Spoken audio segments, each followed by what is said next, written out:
Fast Forecast with Chief Meteorologist Leslie Hudson.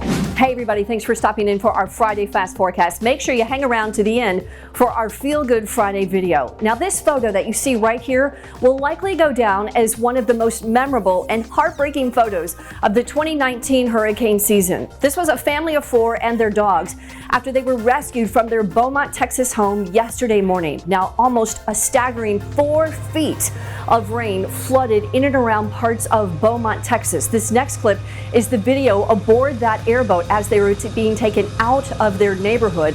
Well over 500 rescues were reported in parts of southeastern Texas. Our next video is near the Houston area, and again, several feet of rain here. 13 counties in southeastern Texas were declared natural disasters, and 4 counties, including Harris, where Houston is, were declared a rare civil emergency where folks were urged to stay indoors. Now, our last video is out of Winnie, Texas. Again, one of the hardest hit areas, over 3 feet of rain.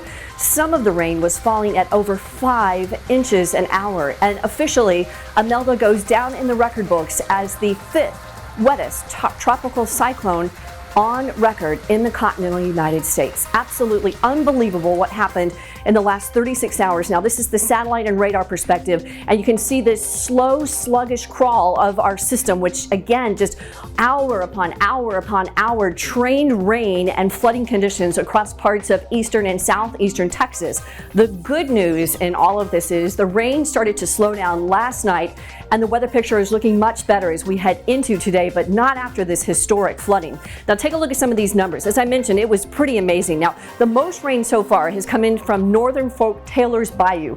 All of these numbers still have to be verified from the National Weather Service, but look at that, over 43 inches of rain. And then we've also got about 33 inches in Hampshire, about 20 inches in Beaumont, and about a foot of rain in Houston. Now, this was about 5 o'clock local time yesterday, so these numbers are actually a little bit more, but you can see the swath there. We don't even have a legend that can pick up numbers that high. So we are talking about a tremendous amount of rain in just 2 days' time.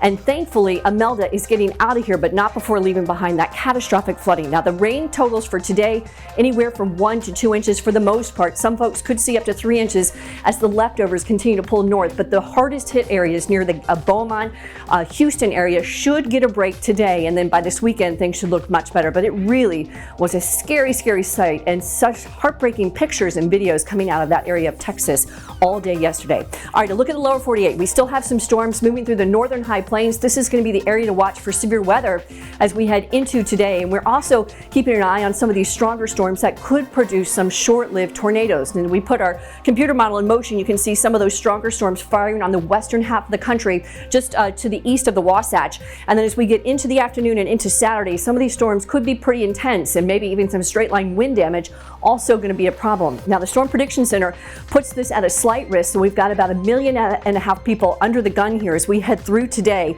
and about 3 million people at a marginal risk. So the biggest risks are, again, hail, some high wind, and a few isolated tornadoes can't be ruled out either.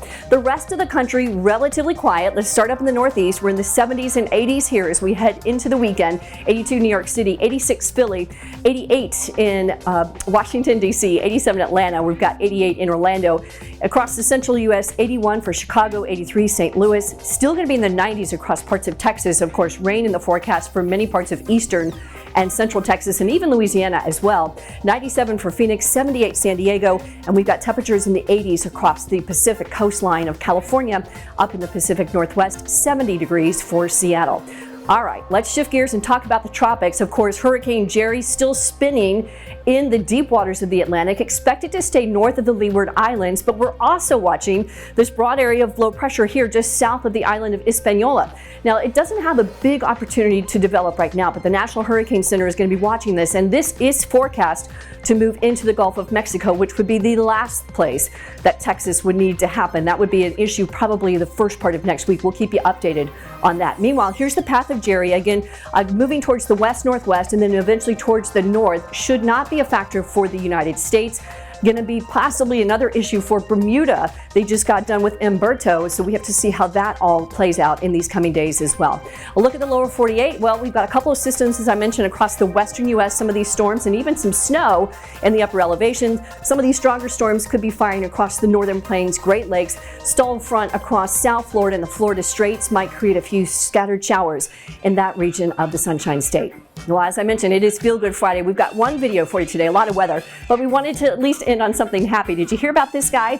This was a wild moose that got on the loose on the back nine of the football field. Now, this all took place on the University of North Dakota's football field a couple of weeks ago, and for several days, the local police department was trying to get this moose back out into the wild, but they had a hard time, and he wanted to run around the field more than he wanted to get back home. Eventually, he was released back into the wild. He also had a Twitter handle called MooseWatch 2019. All right, you guys, have yourselves a very safe and happy weekend. We'll see you back here tomorrow. My radar, keeping you ahead of the storm.